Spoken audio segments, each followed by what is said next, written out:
ব্রেকফাস্টে কখনো কখনো মন গেলে আমি যেই ম্যাগির রেসিপিটা খেয়ে থাকি, আজকে চলো তোমাদেরকে সেটাই শেয়ার করি।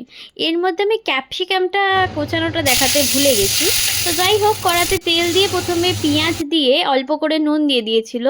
তো দিয়ে তার নেড়ে চেড়ে তার মধ্যে ক্যাপসিকাম কোচানোটাকে দিয়ে একটু চাপা দিয়ে রেখে দিয়েছিল।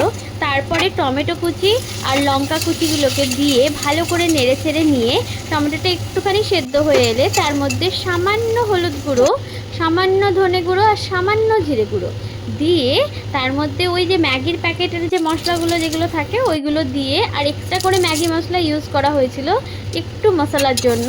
তো ওগুলো দিয়ে ভালো করে মশলাটাকে কষিয়ে নিয়ে অল্প করে জল দিয়ে দিয়ে ভালো করে কষিয়ে নেবার পর ওতে জল ঢেলে দিয়ে ম্যাগিগুলোকে আস্তে আস্তে দিয়ে দিয়েছিল সেদ্ধ হওয়ার জন্য।